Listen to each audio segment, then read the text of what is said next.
জয় রাধে। আজকের পাঠ শ্রী চৈতন্য মহাপ্রভুর দক্ষিণ ভারতের তীর্থ পর্যটন, শ্রী চৈতন্য চরিতামৃত মধ্যলীলা খণ্ড। শ্লোক 156। মনির যথা বিভাগেন নীল পিতাদিভির্যুত রূপ ভেদম বাপ্নতি ধ্যান ভেদাত্মথাচ্যুত। বৈদুর্য মণি যেমন ভিন্ন ভিন্ন বস্তুর স্পর্শে নীল, পীত ইত্যাদি বর্ণ ধারণ করে, তেমনি ভক্তের ভাবনা অনুসারে উপাসনা ভেদে এক এবং অদ্বিতীয় ভগবানও পৃথক পৃথক রূপ ধারণ করে। ভট্ট কহে, কাহা আমি জীব পামর, কাহা তুমি সেই কৃষ্ণ সাক্ষাৎ ঈশ্বর। অগাধ ঈশ্বরে লীলা কিছুই না জানি, তুমি যেই কহ সেই সত্য করি মানি। বেঙ্কট ভট্ট তখন বললেন, কোথায় আমি এক অধঃপতির জীব, আর তুমি শ্রীকৃষ্ণ স্বয়ং ভগবান। শ্রীকৃষ্ণের লীলা অনন্ত, তার কিছুই আমি জানি না। তুমি যা বলো তাই আমি সত্য বলে মানি।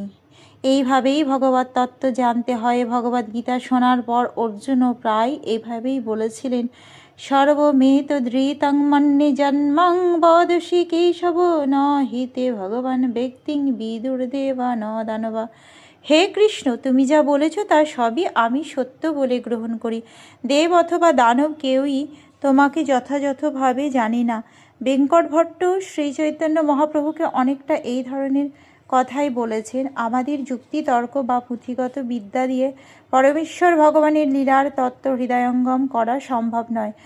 অর্জুন যেভাবে ভগবদ্গীতার মাধ্যমে শ্রীকৃষ্ণের কাছ থেকে ভগবত তত্ত্ব জ্ঞান লাভ করেছিলেন, আমাদেরও তেমনভাবে ভগবত তত্ত্ব জ্ঞান লাভ করতে হবে। ভগবদ্গীতা এবং অন্যান্য বৈদিক শাস্ত্র বিশ্বাসের সঙ্গে গ্রহণ করতে হবে। এই বৈদিক শাস্ত্রই জ্ঞানের উৎস। আমাদের নিশ্চিতভাবে জানতে হবে যে জল্পনা কল্পনার দ্বারা পরম তত্ত্বকে কখনো জানা যায় না। মোরে পূর্ণ কৃপা কইল লক্ষ্মী নারায়ণ, তার কৃপায় পাইনু তোমার চরণ দর্শন। কৃপা করি কহিলে মোরে কৃষ্ণের মহিমা, যার গুণৈশ্বর্যের কেহ না পাই সীমা।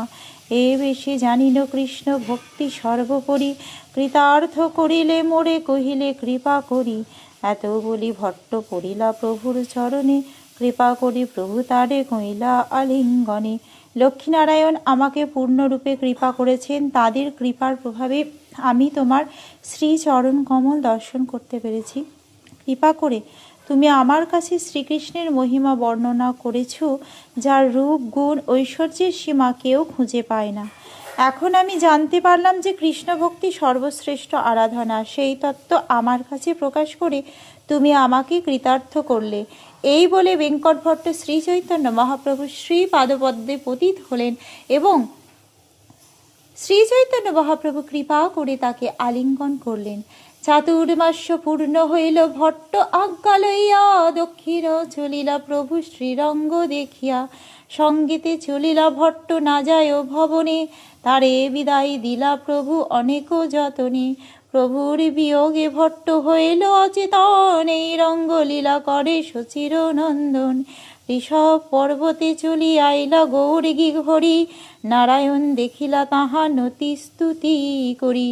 চাতুর্মাস পূর্ণ হলে বেঙ্কট ভট্টের অনুমতি নিয়ে শ্রীরঙ্গ দর্শন করে শ্রীচৈতন্য মহাপ্রভু দক্ষিণ অভিমুখী যাত্রা করলেন। বেঙ্কট ভট্ট শ্রীচৈতন্য মহাপ্রভুর সঙ্গে সঙ্গে চললেন। তিনি তার গৃহে ফিরে যেতে চাইলেন না। অনেক যত্ন করে বুঝিয়ে শ্রীচৈতন্য মহাপ্রভু তাকে বিদায় দিলেন। শ্রীচৈতন্য মহাপ্রভুর বিরহে বেঙ্কট ভট্ট অচেতন হয়ে পড়লেন। এইভাবে শচীনন্দন শ্রীচৈতন্য মহাপ্রভু শ্রীরঙ্গ ক্ষেত্রে লীলা বিলাস করেছিলেন। ঋষভ পর্বতে শ্রীচৈতন্য মহাপ্রভু নারায়ণের দর্শন করেছিলেন এবং প্রণতি নিবেদন করে ভগবানের স্তুতি করেছিলেন। ঋষভ পর্বত আনাগড় মলয় পর্বত দক্ষিণ তামিলনাড়ুর মাদুরা জেলায় মাদুরা শহরের 12 মাইল উত্তরে অবস্থিত। কুটকাচলের উপবনে যেখানে ঋষভদেব দাবানল দ্বারা ভস্মীভূত হয়েছিলেন, তা এখন পালনি হিল নামে খ্যাত। আজকের পাঠ এই অবধি। ভজ শ্রীকৃষ্ণ চৈতন্য প্রভু নিত্যানন্দ।